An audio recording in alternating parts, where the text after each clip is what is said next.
YogiTriathlete just launched a brand new website. We have unrolled Squad. Squad is a virtual group coaching community like no other in the endurance sports space. We've got years of amazing content in there. Yoga for athletes, mobility classes, race course recons. We've got training plans from ultra marathons to Ironman, everything in between.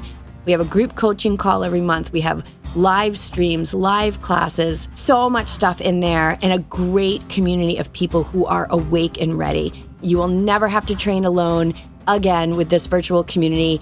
7-day free trial. Get over there right now. Sign up for it. We'll see you in Squad. Namaste. For me, ultimately, our body is our temple and the planet is our temple too. And so we should care for it. We should be healthy bacteria in this organism rather than like a cancerous cell. For me, being a healthy bacteria in this organism, this planet, is about taking care of myself and taking care of the environment. I really believe heaven and hell exist here on Earth, and I'm trying to better myself so that my journey's more peaceful on this planet, and hopefully get to help other people have a more peaceful journey. If nothing else, be inspired by my story.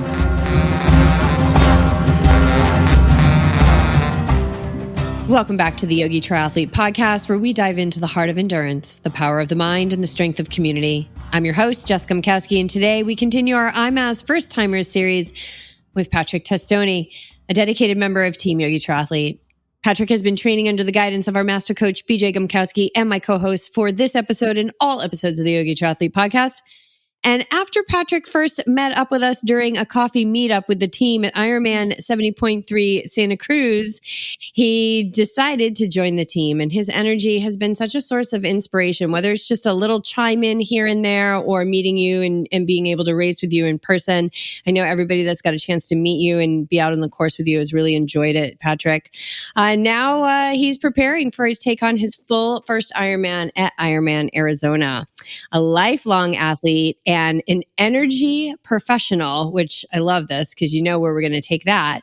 Patrick's journey into endurance sports began during the pandemic, fueled by childhood memories of Ironman Hawaii and his experience spectating at the 2022 Ironman 70.3 Santa Cruz. Since then, he's completed a 70.3 and 4 Olympic distance triathlons. His commitment to movement is reflected in everything he does, whether it's snowboarding, basketball, or yoga. Patrick's passion extends beyond the physical. As a plant-based advocate with 28 years in recovery, he is now focused on performance mindset coaching using hypnotherapy to help others reach their full potential while continuing to challenge himself worldwide. In today's episode, we'll dive into Patrick's story, his path to triathlon, his preparation for Arizona, and the life experiences that has shaped his journey. And as a bonus, Patrick, you are signed up for Oceanside. Is that correct? I am. All right. Yes. As a bonus, Patrick will be joining us in Oceanside next year for the official kickoff of the North American Ironman season. So we'd love to see any and all of you there with us. But let's get back to our IMAZ spotlights with Patrick. Welcome to the show. Great. Thanks for having me. I appreciate it. Good to see you both, hear you both. Yeah, it's good to have you back on the show. I know you've been here once before or twice before. This will be the second. I think we did a post Ironman 70.3 Santa Cruz with Melissa and then the group for the IMAZ. Oh yeah, so this is number 3. This is great. We're getting a lot of Patrick time.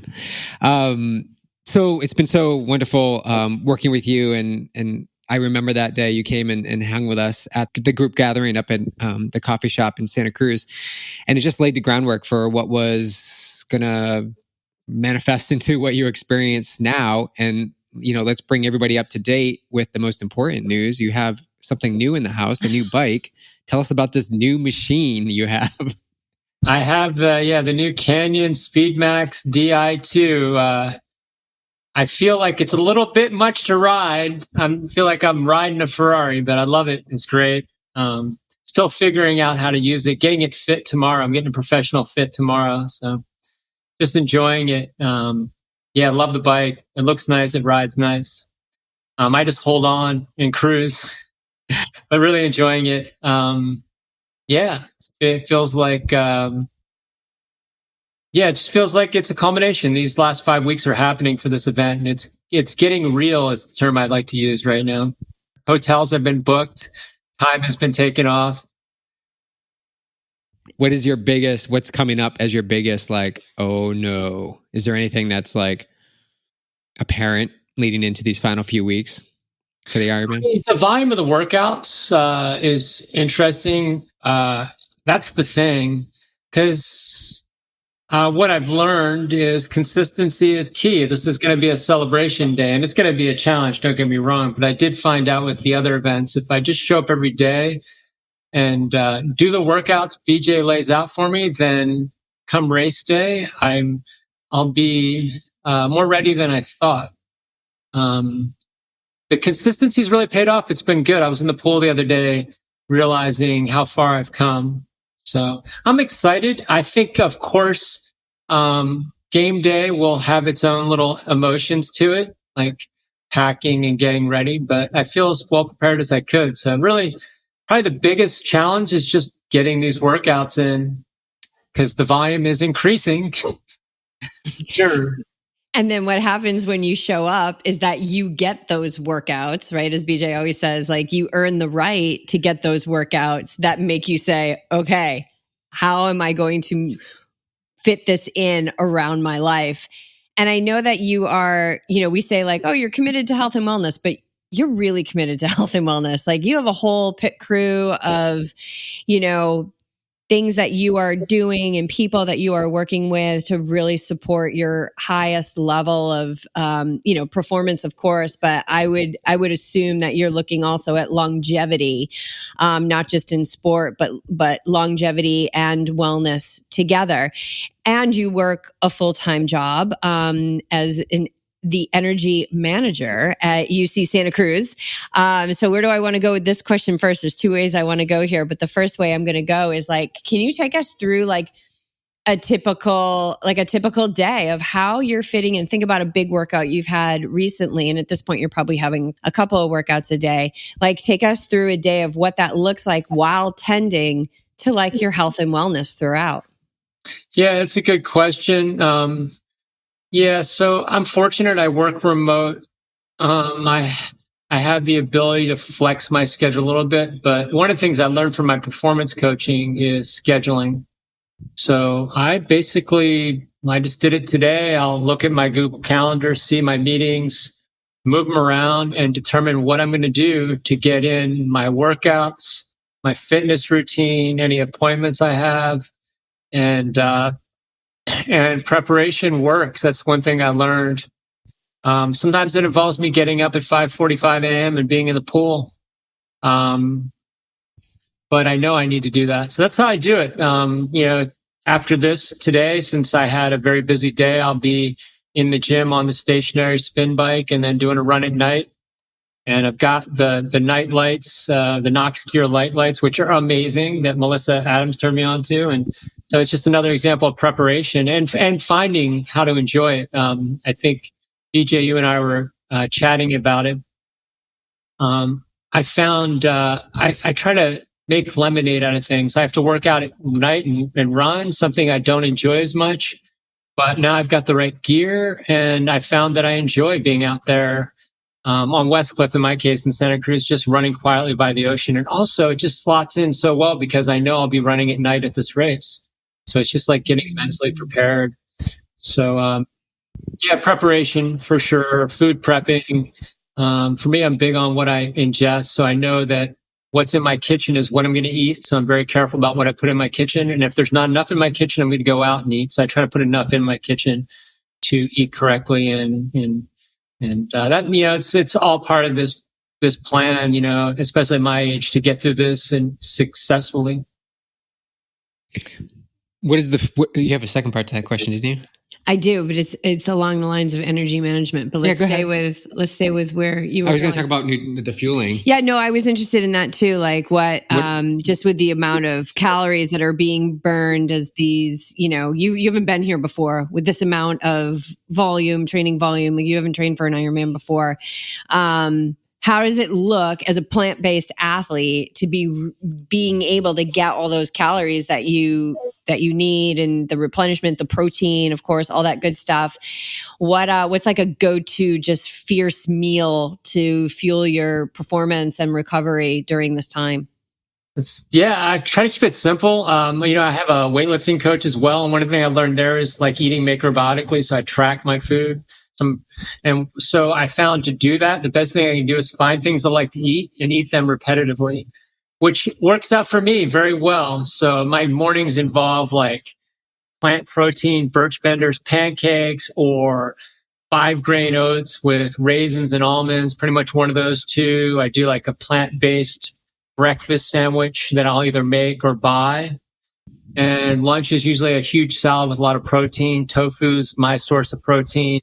When I have time, I'll cook it or bake it with various seasonings or use raw. I enjoy it.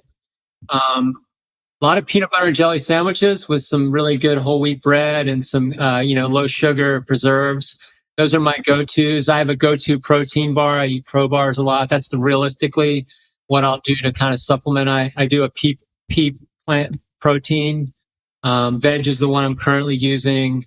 And besides that, I'll throw in, I do treat myself every once in a while, but I'm fortunate here where I live. I'll get like a vegan burrito. But I try to keep the foods I buy to a minimum because I like to control all the things that are going in my body. I found that to be really good. So I just stock my kitchen. And I have to be realistic too. That was the thing that got me. I'm not a meal prep person, but I can buy like organic, pre-washed greens.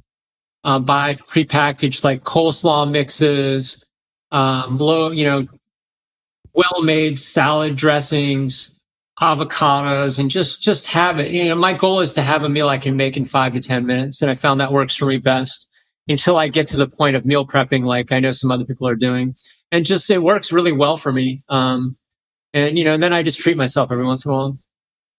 Yeah, we do that too. We don't meal prep, but we'll buy the like for me, it's like I will pay for that convenience because that's how you get the 5 to 10 minute dinner from prep to plate is having these things already cut. And I think it's also a barrier for people. Like they just see this big head of broccoli and it's like, well, what do I do with the stock? And but if you just have it right in the bag. So we do that too. And so many of our dinners are just like, rice, vegetables roasted or steamed and then throw in some kind of tahini or dressings or something like that. But yeah, that's how we do it too. Just super simple, really, really simple, repetitive. I don't mind repeating. I mean, I'll eat the same thing over and over and over again, but it takes that guesswork out of it. And you're getting everything you need and you start to see the rhythm in your training, like how the foods that you eat are actually fueling the hard sessions or they're actually, maybe you need a little bit more.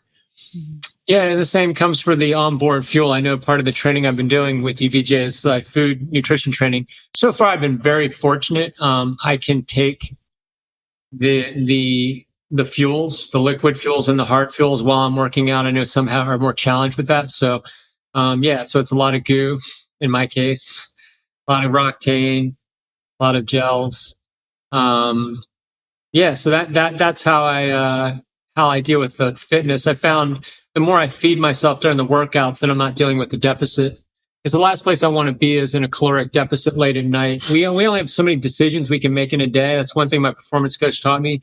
So limit your decisions either by making things simpler or outsourcing, right? So the big thing is like, if every decision I can outsource, it takes me time, which is money, right? And time for me, if I can outsource it by having pre-cut vegetables.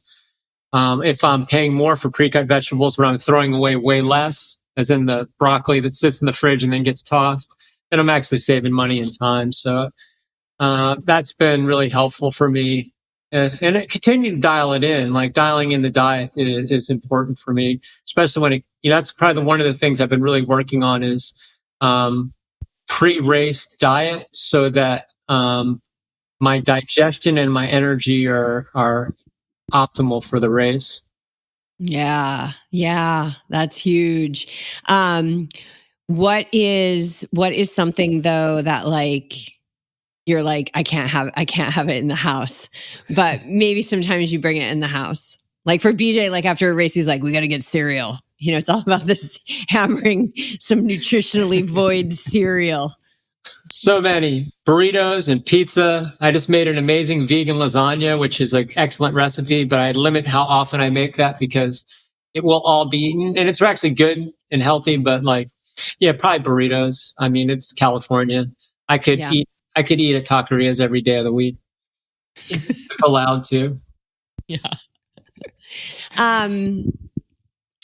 I want to go back to your story and your entry into, because you had quite a transformation in your life many years ago, and how, like, give us the turning point, if you would be so kind of give us this idea of like what this turning point was that set you on a trajectory to this health and wellness journey that you're living. I mean, this isn't video, but like you just look so healthy all the time. You look vibrant, you look awake. But it doesn't seem like you were always that way. So I would love to know like the journey that got you here. Oh yeah, no problem. I don't mind sharing my recovery journey. So, I got clean 28 years ago, and, I just, I had good intentions, but I hit bottom. I was homeless, pretty much on the streets in Santa Cruz. And fortunately, through some events, I got exposed to recovery, and that changed my life, saved me. But also at the same time, it made me who I am today. And so I take back some of the things that happened and probably some of the impacts I had on people, including myself. But the overall experience was life changing for me, embarking on this journey since that day. It's like I feel like I'm free rolling life at this point. So along that journey of recovery, there's a lot of steps, and it's a very long story, but having the clarity and awareness and working on myself evolved me to wanting to take care of myself. Being aware got me into yoga, got me into spending time and money on things that made me feel better emotionally and spiritually, and ultimately led me to pursue things like this that just, getting in touch with myself and what makes me happy. And so for me, it's about quality of life. And so that journey ended up with me, taking a fitness journey the whole time and just learning and evolving over time. But I think, how did I end up here? I don't know. My thing is I just row, right? I show up and row every day and see where the boat goes, follow my heart. And, it's nice. I found that the biggest thing that happened in my life was I had a switch where I just realized that I just need to follow my heart and do the footwork, show up every day, row, as I call it, and just be open to let life happening, and amazing things can happen. How I got into triathlons is a great example of it, because I was a basketball player and a runner, and the pandemic hit, and I was cohabitating with some cyclists, and I'm a creature of habit. I'm around cyclists. I'm going to cycle. So I started cycling, and then I just started talking about doing a triathlon. And by talking about it, I was like, I need to do this. And how coincidentally, I basically found both of you through the web, through a Google search, and Ironman Santa Cruz was coming up. And, I needed the nudge too. So I appreciate that nudge, BJ. You definitely gave me the nudge. I got the nudge to participate, to see the group and community that came and do that event, and then the nudge to just join. And so for me, that's been my journey. Just like being open-minded and acting on things. So, that's how I ended up in my energy career. I showed up one day and filled out an application for something I wasn't involved with. And it wasn't my area of expertise, and it ended up being a 23-year career. And now I've kind of moved into other versions of energy, which is hilarious in life, because I do energy and sustainability, but now I do a lot of energy-related work with the body, which is part of the humor and irony of life. And I love it.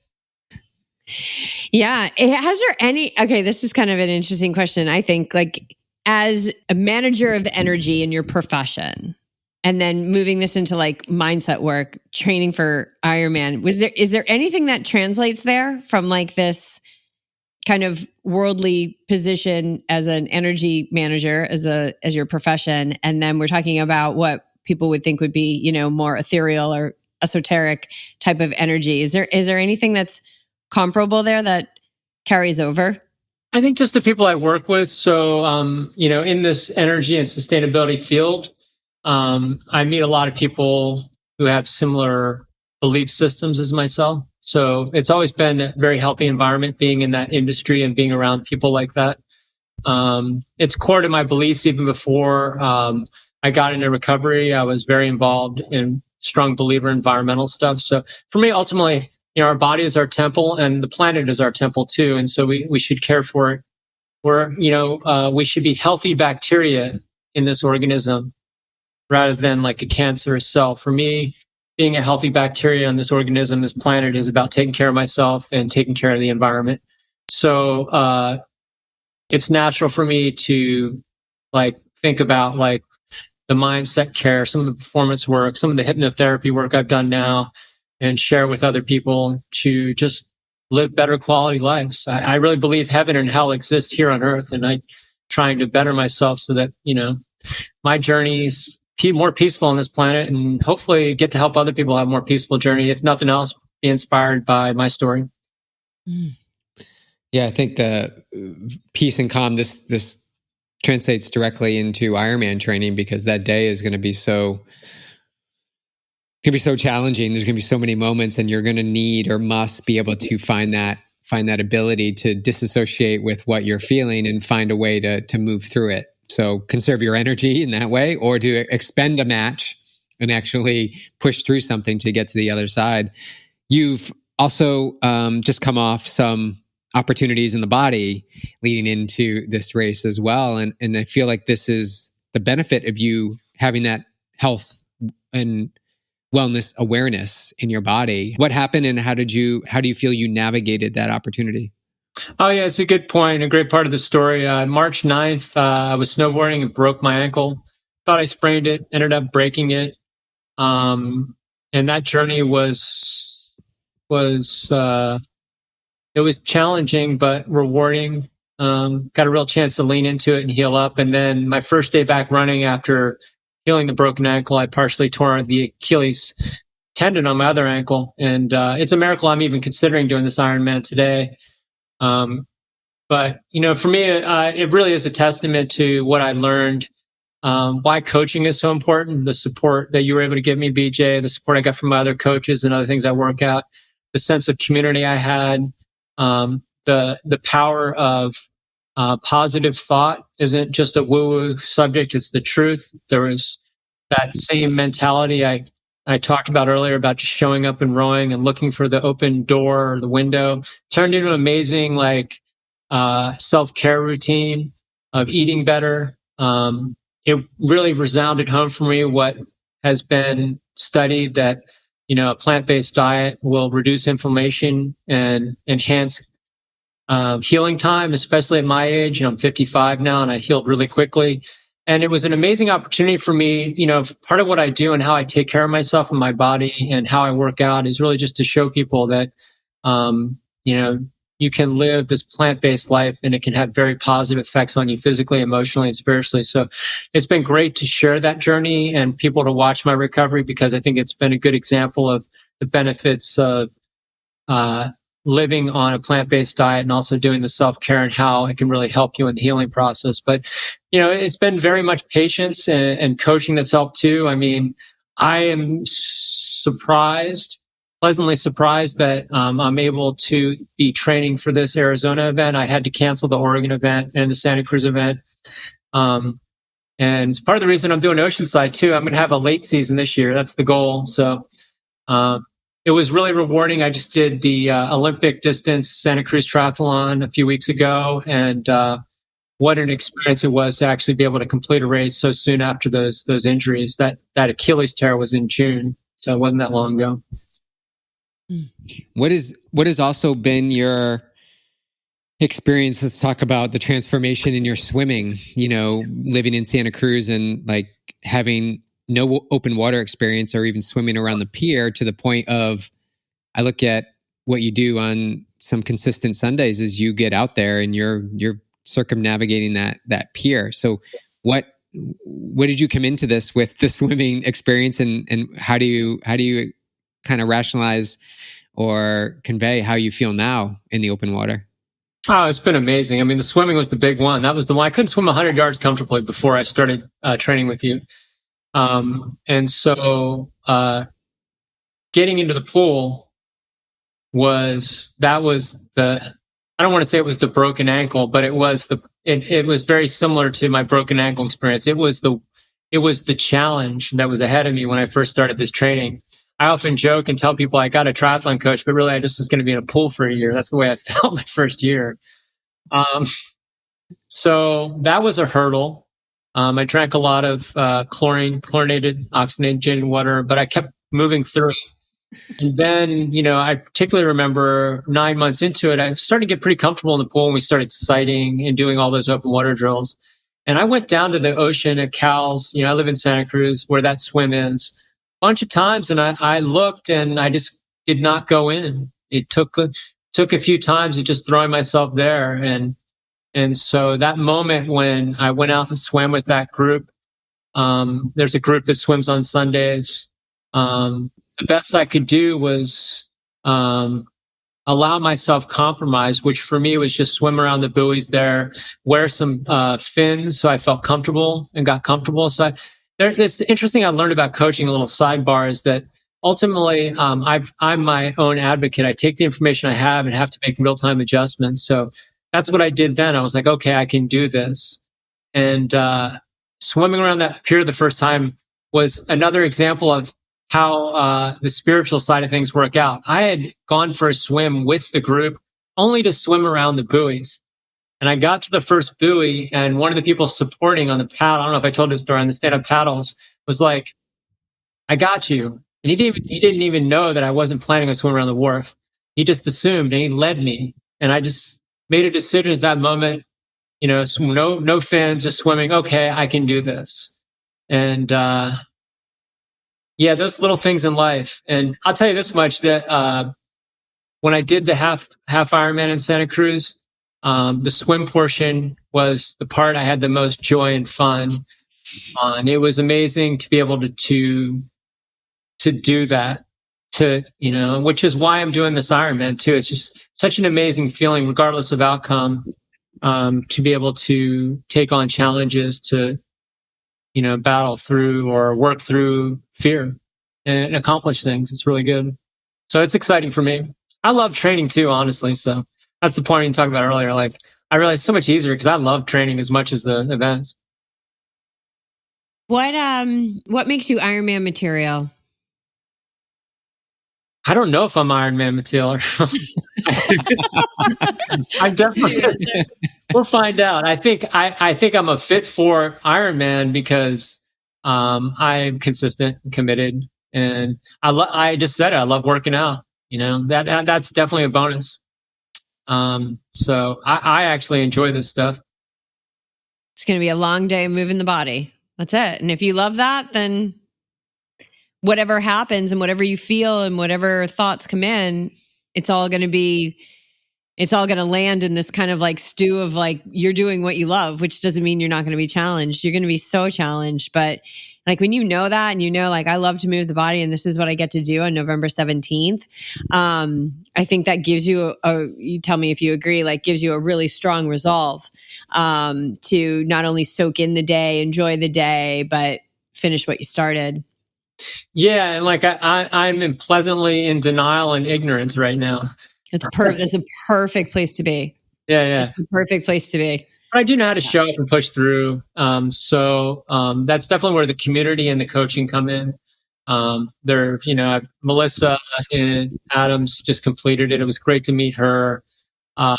Another person, Michael in San Jose, you connected me with, BJ, who has been a great support. I've done rides with him. We text. He's done 5 of these. It's just really, encouraging to meet people like myself who are a little bit farther ahead on the path that have done it. And I'm like, I can do that. And, we'll see. I'll be out there. I'll tell you this much. I'll be there and be ready to go and just be. My goal is to 1, finish, 2, enjoy myself, and 3, be competitive, in that order. Beautiful. Yeah. And Melissa came down and because she was prepping for Ironman Wisconsin. So Melissa, who is also on the team, came down and you joined her for her long ass ride. Are you going to be calling her in to do another long ride for you? Sounds like a good idea. Thanks. I think it sounds like a good idea. She's great. She's amazing. Oh, she's so great.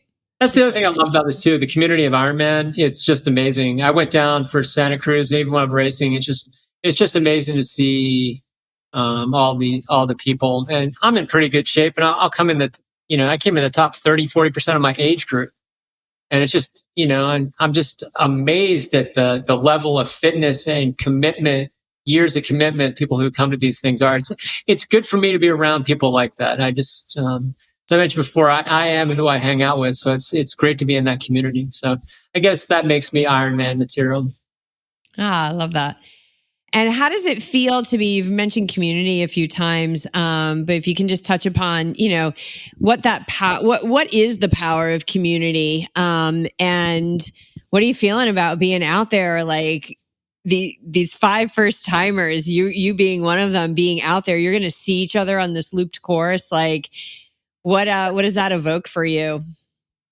I think it's awesome. I'm anticipating some high fives on the pass-throughs. Likely from them ahead of me, but that's totally fine. And I love it. I remember I saw Melissa on the 70.3 race and I loved it, seeing the gear. I do like the community of knowing, as I'm getting ready in the back of my head, I know there's 4 other people doing the same thing. Yeah, it's special. I mean, we're social creatures. I love being in an environment. I run faster when I'm in a race because I'm around a bunch of people. It feels natural, it feels primal. So, like having social groups and communities are very fulfilling. And what an amazing opportunity to be able to do this with 4 other people. It's a gift. It's like, I don't have anything more to say than that. I just love it. Yeah, I'm pretty impressed too. Just the other members of the team who are not racing, who have reached out and said they're coming, to come down and support and be there for you guys on the ground. And I think we're all in for a special treat. You guys are in for a lot of flavor that day, and as are we, because standing at an Ironman is no joke.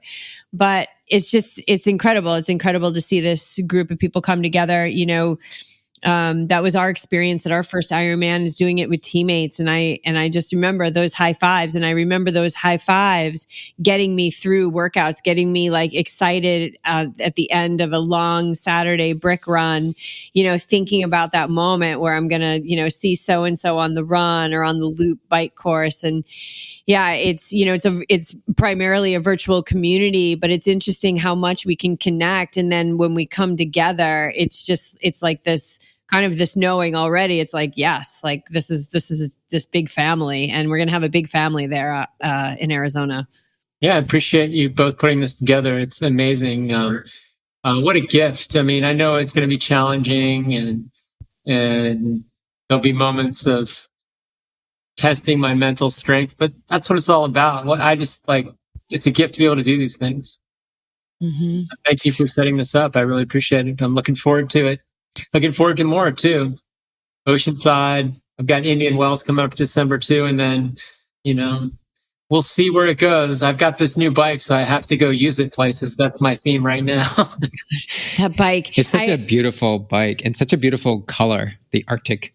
Yeah, but it's like, I mean, just because we have one here up close and personal in the house, not the brand new one that you have, but it's kind of like more than a bike. You're like, whoa, like this is like nothing I've ever seen. It's such a rocket ship. It's such a machine.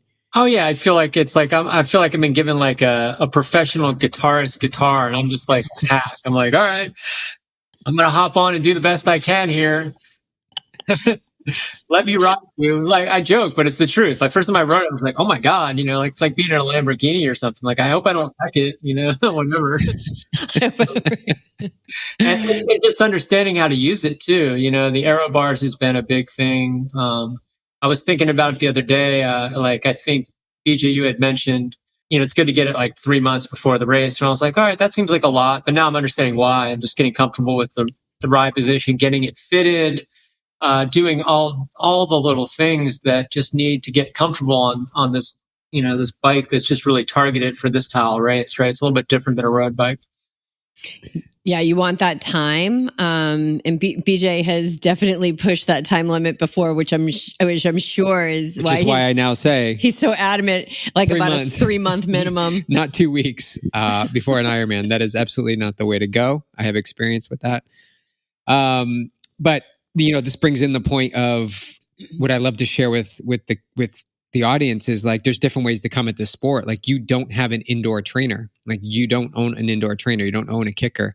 You've been doing all your training outside or on a spin bike at the gym. So can you speak to that a little bit, exploring, because we've gone back and forth and I've probably always been like, it's good to get that indoor trainer for the wintertime, but you've managed to make it work, and you've managed to excel because your biking is certainly a strength of yours. So yeah, can you dive into that a little bit?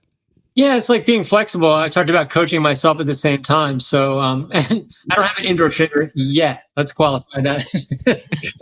The first year I had the bike, I was resistant to riding inside. It looked boring. I had my housemates on indoor trainers, and I was like, that's good for them. I can't do it. So I was able to adapt the workouts you gave me and basically buy heavy gear and go out there and work out. What really turned the page for me was this broken ankle, because all of a sudden I couldn't do anything. But my podiatrist who did the surgery, he's a sports podiatrist, did an excellent work on me. The way their modality worked was I had the surgery, and 4 days later I was out of a boot into a cast, and he said, you can ride a stationary bike. And so that opportunity, where I was just looking to exercise, put me on the bike, one of the bikes at the gym with the cast in one leg, and the other actually is like well suited to healing, they've realized. So that was one of the opportunities of leaning into that challenge of breaking my ankle, right? And then I started to really enjoy the bike. And I didn't talk about this part of my story, but my older brother was the one who got me into, one of the people who got me into cycling, and he was doing Peloton work during the pandemic, and I saw him excel at it. So then I gravitated to the Peloton bike and started doing workouts on there because I couldn't ride a bike outdoors. And so that exposed me, opened my mind to other possibilities. So that's been the journey. And for me right now, that is, the spin bike is working really well, but the Wahoo is on the queue for sure. Just accumulating more. And actually, we've been going back and forth about bike travel bags and boxes as well. So it's just like the next thing and the next thing. But you'd surely show a joy for the sport, because it really is a testament to your calmness in approaching this Ironman, as well as your desire to do more after this race is done, is your just constant consistency, like finding a way. Like, you travel. I know there's times where you're like, I'm out to Tahoe, I'm leaving tomorrow, and I'm going to be gone, and this is what I can do. And you manage to always, I'd say 99.9% of the time, get in the training that you need to get in the training while doing the things that you're there for. Have you always been that way? Or is this, it's since I started, I started working with a performance coach and did some of the hypnotherapy work, which I now do myself. I just got certified, and it had such a positive impact on my life. And the hypnotherapy work was good about like reducing self-sabotaging behaviors, like resistance to scheduling. And the performance work was around scheduling. So, I plan ahead. When I'm doing a trip, I find out where I'm going to do my workouts. And so I already know what gym I'm going to, whether they have a Peloton bike, what the temperatures are going to be like, where the local track is. I dial it all in. As one of my coaches says, it's not that you don't have time. It's just not a priority. And for me, making it a priority and planning, it's easy. Once I do that, it's relatively easy. When I hit that hotel room, I already have my gear with me. I know the hours of the gym. I know where I'm going to buy my food. It's interesting becoming, I've been plant-based now for 5 years. And that has had such a benefit besides being plant-based. Because of the limited offerings, it forces me to plan the food side a lot better, which has actually been extremely good for my health. So I found the same thing, just the planning, when I go to Vegas, I know what pool I'm in. I know the hours of the pool. I know the locker. I know where the Peloton bikes are. Yeah, on and on and on. I'm about to do a trip to Tampa. I'll be telling you about, hopefully, if the storm doesn't happen, to see my brothers. And I picked a hotel that has the equipment I need, and just, yeah, it helps to have my brother really into the sport too. We'll get a ride in together on that trip, but ultimately it's back to, the short answer is planning and prioritization. Yeah, and making yourself a part of that priority. Making yourself a part of that priority. It's pretty easy. We were living on the road for a little while. It's not that hard to, track down where the pool is. It doesn't take a ton of time. I was just going to say that. With that World Wide Web. You start that pattern. It was like, we would find it. The first thing I say on our Google Maps Apple Maps was, where's the closest pool? And we traveled across the country for 6 months, and we would drive anywhere from like walk across the street to the pool, or we would drive 40 minutes, I remember, to a pool to just get our swims in. It was always like, where's the pool? That's where we're going to stay. Because that seems to be the biggest hiccup. But what's happened is like, that is now the pattern. That is the new norm for us. Like, it's always like, if we go anywhere, we don't even have to think about it. We just immediately are looking, is there a pool? What do we have for access to roads to bike on? And it just becomes, that's the new pattern. So we've removed that obstacle. And I love how you share that. It's like, we make time for the things we want to do, right? And if we want to do them, we will find a way. So how does that work? Like, give us a little lowdown on hypnotherapy. Everyone on the team is getting mandatory hypnotherapy. So the work I did is the work I just got certified in is called Coaching the Unconscious Mind. So really, it's the idea that 95% of the stuff we do every day is subconscious. Otherwise, we would never get it done. So, when you drove to the store today, you probably didn't think about every time you accelerated, turned the left wheel. In fact, you probably barely remember the trip at all. You just got to the store. That's subconscious programming. So a lot of it's just realizing that in my life, at least a lot of people's life, we have a lot of subconscious programs that are not serving us good anymore. So it's about just reprogramming it using conscious and subconscious tools like hypnotherapy or conscious training. The nice thing about the subconscious is it's really easy to train. It has to be. It's kind of like the operating system. And so a lot of the work I did initially myself was just looking at some unhealthy subconscious patterns I had, avoidance patterns, some of it consciously, some through some hypnotherapy work. And that was just the framework. And then it was just like, all right, now that we cleared I call them the invisible blockades out, let's chart a path to be successful. So the work that I do primarily is a combination of conscious and subconscious tools. A lot of it's dealing with what causes anxiety and physical responses in the body, and then just kind of retraining the subconscious to have more positive experiences around that. But there's a lot to it. It's been really rewarding for me. I started working with performance coaching around poker, of all things. And what happened, I got referred to this one particular performance coach who used hypnotherapy that way. But after I started working with him, because it's a very mentally excruciating game, I realized my whole life was getting better. And I was like, what is going on here? And that's what sold me on it and started this journey. So the actual work is a combination of conscious work, subconscious work, and then just some, one of the things the coach I work with is he's a pretty successful performance coach and hypnotherapist. So he's been working with very successful people. And so he recognized there was common traits in all his successful people he worked with. So then he charted out the second part of his program that I'm working with him on right now, which is like, just, all right, now that we've removed these invisible blockades, these are some common things you can do in your life, like scheduling, having a regimen for your day. We call it like outsourcing, right? A good example that they brought up was, you see like the musician when they first start out, they're putting all their equipment in their van, they're driving to the gig, they're setting up all their equipment, they're testing the mics and they're doing the show. Well, the high performance musician doesn't do that. He just goes to his hotel room and he pays other people to set everything up and do that. So why not outsource your life? And so that's what sold me on coaching, right? Nothing is free. If you're not paying someone else to do it, you're paying yourself to do it. So that was a real game changer for me, and probably one of the reasons I'm here with both of you today, working with you, because that impact to basically like to outsource these things so that I can focus on the things that I want to do. And the conscious work is what the actual client, or yourself in this case, like that's like your work that you're doing throughout the day, right?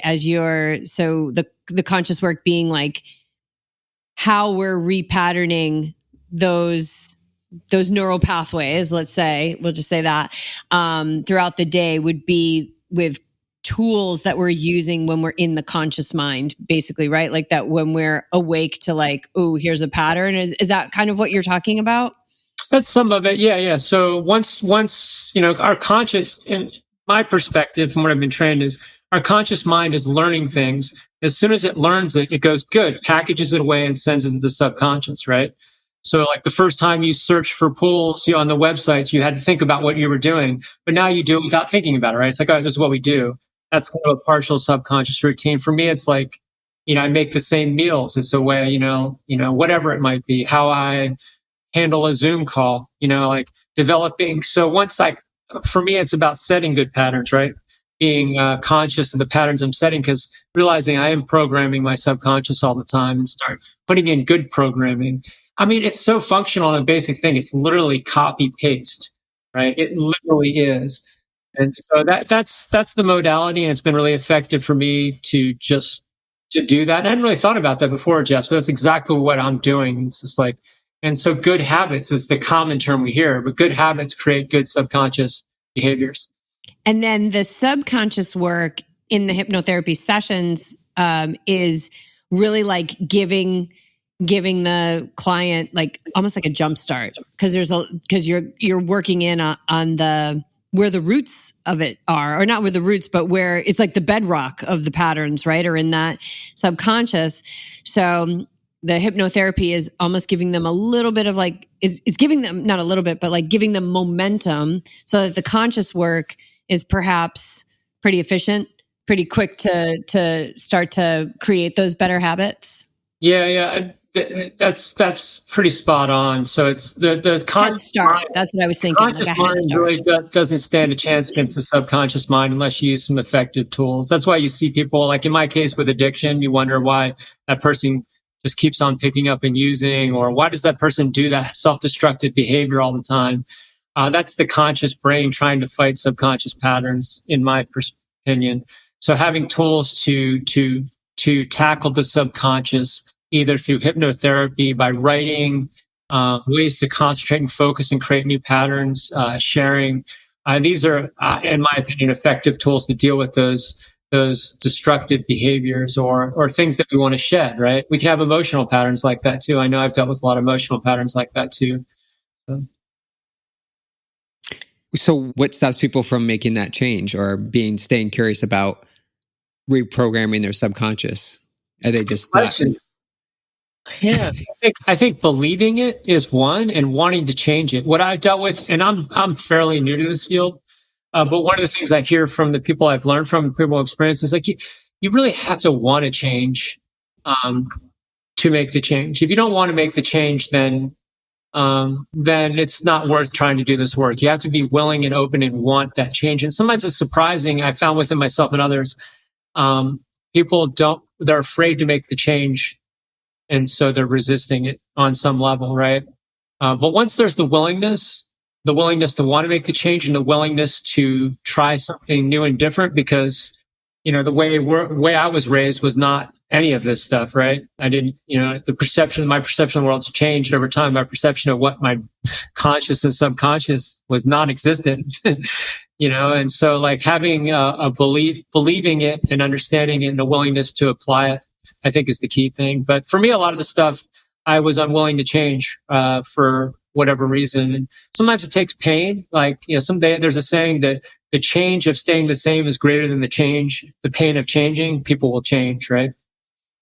Yeah. So true. Yeah, exactly. And we've all been there, right? Anybody who has changed has fought change, but you get to this point where you say, I'm in, and you have to want it, man, because you'll be so tested. And if that want isn't strong, it's not for nothing. Like, I don't think that any effort is a waste, but it can knock you back down if that want is not solid. Yeah, it's so true. And so I just felt lucky to have found it and, just be here. And for me, honestly, that work I do is really like the next phase in my career because there's so many people dealing with so many unhealthy issues that are resolvable. And I was inspired by being able to make some changes in my life. And I just feel compelled to share it. Yeah, no, I love that. All right. I want to switch gears quickly to something, not quickly, slowly. The art of slowing down. Like a favorite workout right now. Like, what are you loving? What are you loving for any of the disciplines? A workout that's just been tasty and you enjoy it when you see it on the plan. I mean, right now I'm enjoying my night running simply because I haven't run for 6 months. It's been my appreciation getting out there and running at night on West Cliff in Santa Cruz in the quiet with these awesome lights I have. Beautiful chest light. It's not even a headlight, it's a chest light. That's been really good. I've been really enjoying that.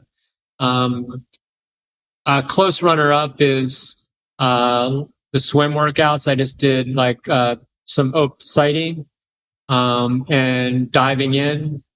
And what I've enjoyed about that is it makes me appreciate how far I came, because I remember a year ago doing these same workouts and just struggling, I guess is the word, mentally and physically, and now just like kicking them out.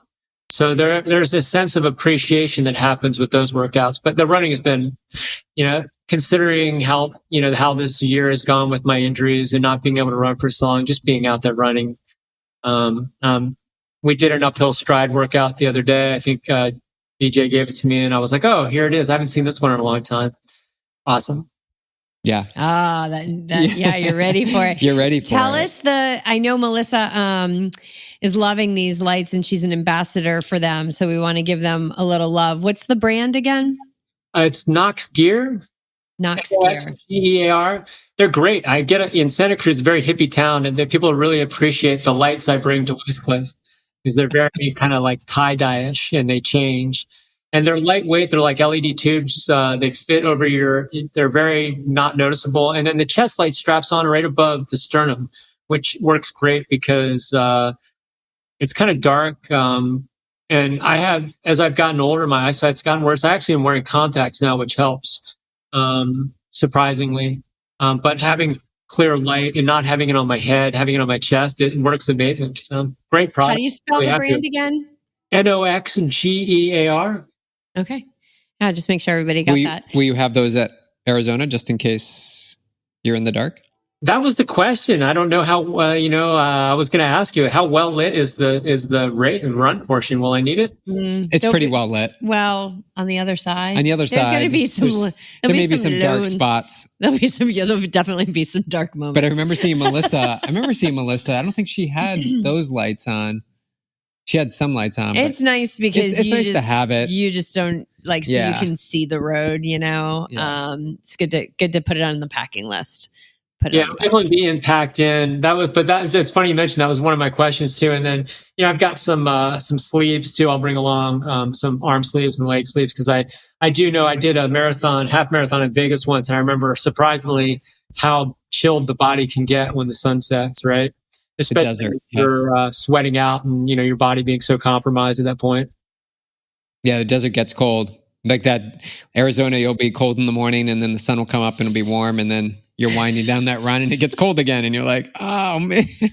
Oh man, it's gonna be so great. Yeah. Such a spectator friendly course. All right, let's wrap it up with one more final question, Beach. All right, so what does it feel like to cross that finish line? What are you going to do when you're running down the red carpet and they're calling your name and announcing your first Ironman? What does that feel like? I think it feels fulfilling. I think I'll just take a moment. It'd be really fulfilling. Yeah, it's hard to describe. And part of me, I want to be surprised. First of all, I'll be grateful that I was able to accomplish it. But after that, just some gratitude. And then what's next? What's next? I was just going to say that, like, usually they ask the question, okay, great. Now, what do you feel? And most people will say, like, I'm not doing this ever again. And then they're at the next day, they're at the awards ceremony or hanging out, and they're like, well, maybe I'll sign up for something else. Yeah. You just got to get through the acute phase of after the finishing, but it's going to be so much fun because we're going to have the crew there, and hopefully everybody will stick around until Monday morning. We can throw down some coffee or tea together in the morning and just have a little debrief of everyone's day, because when you cross that finish line, you might be like, I got to go straight to bed. Yeah, I imagine that'll be the case. Yeah, I'm going to stick around for a few days. I've been whether to fly or drive. I go back and forth. I got a super inexpensive flight round trip from San Jose. It was like $200 round trip. So I was like, all right, I should really consider this flying. But taking the bike apart, packing the bike up, getting all the gear I need, we'll see. I'll just be happy to be there. But I'm going to stick around for a while. I have some friends who live in town, a couple of friends of mine, and my brother might come out too. We'll see, which will be good. And it'll be good to see all of you. Yeah. It's going to be a great I'm excited to see how it comes out. I have thoroughly enjoy working with you. You do the work, you believe in it, you are seeing the benefits of it, and you're persistent along the way and resourcefulness to get the sessions in. This is why you're reaping the rewards. It takes a lot of effort at first, but once you get that momentum going and the patterns are firm in the mind, then it's autopilot, and you can keep going and going and going. As long as you love it, you can go as far as you want to go, and you've definitely got the skills and determination to do that. Yeah, well, and he's got the subconscious conscious programming. Yeah, so it's everything. Well, yeah, I was touching on it real quick too. Like, I started using some of this self-hypnotherapy myself while I run, and it's been amazing because you're athletes. When you're out there on the bike and running, you're in a hypnotic meditative state. So I started just actively using some of my the skill sets I have to just and it's been working really well. So it sounds like I might need it for this one. So that'll be part of the training package I'll put in for myself. But I appreciate all the support, all the training, and building this community. It's been a really positive addition to my life. So thank you both. Oh, thank you. You've been a positive addition to the team, and we're really grateful for your time. And thank you so much for sharing. And then we will see Patrick again on our next Ironman First Timers group podcast, which you'll be getting a text from me soon to get that organized and throw that down before the race. Oh, wow. So, we're going to see if we can lock you guys down, get you all together. And then of course, after the race, we'll have to smack it down for sure at some point. So, but thank you so much, Patrick. This is a great episode. Really appreciate it. Love having you as part of this team and a part of this journey that we're following. This is really, really special. We've never done it like this before, a series like this. And to start off with our, with a team of our own is just, it's incredible. So, and I know people are really enjoying it. So thank you for being a part of it. Awesome.